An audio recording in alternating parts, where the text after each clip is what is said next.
आपसे जानना चाहेंगे कि आज़ादी के बाद बढ़ई समाज का आज़ादी से पहले और आज़ादी के बाद कितना उत्थान हो पाया? आज़ादी के पहले तो सामंतों के द्वारा इतना प्रताड़ित किया गया इस समाज को कि उठ ही नहीं पाया, और देश आज़ाद होने के बाद 75 साल बीत गए, 76वां साल शुरू है, और ये 75 साल में देखा जा रहा है कि विश्वकर्मा समाज का धीरे धीरे और पतन ही हो रहा है, क्योंकि जो भी पैतृक काम था वो धीरे धीरे करके इनसे छीनता जा रहा है। और विश्वकर्मा समाज के पास आज शिक्षा के अलावा कोई हथियार नहीं है। अगर ये शिक्षित नहीं होंगे तो किसी भी परिस्थिति में इनको आगे बढ़ने का कोई मौका नहीं मिलेगा। इनके लिए जीने मरने से भी ऊपर है शिक्षा ग्रहण करना। एक शिक्षित होंगे तभी ये समाज का उत्थान हो सकता है। हर जगह जा रहे हैं, लोगों से मिल रहे हैं, अपने समाज के लोगों से मिल रहे हैं। क्या लगता है कि उनके उत्थान का सबसे नहीं उत्थान होने का मूल कारण क्या है और किस तरह से उनका उत्थान किया जा सकता है? पूरे बिहार में विश्वकर्मा समाज के जो लोग हैं वो सब लोग आपस में बुद्धिजीवियों के द्वारा बांट कर रखा गया था। जैसे विश्वकर्मा के 5 पुत्र हैं हम लोग, बढ़ई, लोहार, सोनार, ठठेरा, कसेरा और कुम्हार। जब तक ये पांचों मिल के हम लोग पूरे बिहार में संगठित होकर संघर्ष नहीं करते हैं तब तक हमारा समाज आगे नहीं बढ़ सकता है। और इस समाज को आगे बढ़ाने के लिए शिक्षित होना, संगठित होना और संघर्ष करना बहुत ज़रूरी है। और शुरू से ही देखा जा रहा है कि जितने बुद्धिजीवी लोग हैं आज सोनार को वैश्य समाज वैश्य कह के अलग किए हुए हैं। उसी तरीके से आज आरक्षण देने की बात है तो आज बढ़ई को अति पिछड़ा में शामिल कर दिया गया, सोनार को शेड्यूल्ड ट्राइब्स में शामिल कर दिया, लोहार को शेड्यूल्ड ट्राइब्स में शामिल कर दिया गया, फिर उनको हटा दिया गया, कुम्हार को शामिल किया गया शेड्यूल ये अति पिछड़ा में, और सोनार को और कसेरा ठठेरा को यूँ ही छोड़ दिया गया। तो इस विश्वकर्मा के जो पांचों पुत्रों को एक साथ शेड्यूल कास्ट में शामिल किया जाए तभी इनका उत्थान होगा।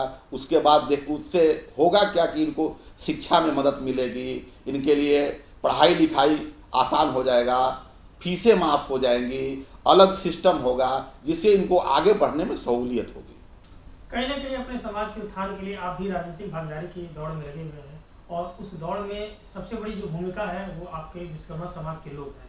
अगर वो एकजुट होकर के अगर नहीं आते हैं तो फिर ये जो आपका एक प्रयास है वो सिर्फ प्रयास रह जाएगा। नहीं, पूरे बिहार में जिस तरीके से हमारा जन जागरण अभियान चला, अभी जब संपर्क यात्रा चला, उसके बाद अभी हम लोग हर जिले में जिला सम्मेलन कर रहे हैं। विश्वकर्मा समाज के पांचों भाई संगठित होकर एक साथ एकजुट होने के लिए तैयार हैं। और देखा जा रहा है कि जहाँ जहाँ जिला सम्मेलन हो रहा है बड़े संख्या में लोग एकत्रित हो रहे हैं। और सब लोगों से मैं तो हाथ उठा के पूछता हूँ, सब लोग यही कह रहे हैं नहीं, पांचों एक होंगे और एक होकर संघर्ष करेंगे, और संघर्ष का रास्ता प्रशस्त हो रहा है। और हम लोग अपनी पार्टी बना के पूरे बिहार के विश्वकर्मा समाज को संगठित करके आगे बढ़ाएंगे। और किसी भी परिस्थिति में हम लोग समाज को संगठित करके पॉलिटिकल पार्टी बना के, और चाहेंगे कि जो भी बिहार की पॉलिटिकल पार्टी है वो विश्वकर्मा समाज को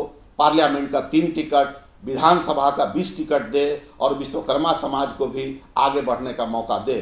क्योंकि आज़ादी के बाद आज तक किसी भी पॉलिटिकल पार्टी ने, चाहे वो कांग्रेस हो, आरजेडी हो, जेडीयू हो, बीजेपी हो, ये सब लोगों ने विश्वकर्मा समाज के लोगों का वोट लेने का काम किया है और ठगने का काम किया है, उनको अधिकार देने का काम। स्कूल में राज्य स्तरीय सम्मेलन करेंगे, इसमें जितनी भी पॉलिटिकल पार्टियां उनको दिख जाएगी कि विश्वकर्मा समाज एकजुट हो गया है। अब विश्वकर्मा समाज अपने हक और अधिकार के लिए संघर्ष करेगा, और जो भी पॉलिटिकल पार्टी विश्वकर्मा समाज के मान सम्मान और हक की रक्षा करेगी, सबसे पहले तो विश्वकर्मा समाज पर हो रहे अत्याचार को रोकने के लिए सरकार को दृढ़ संकल्प होना पड़ेगा।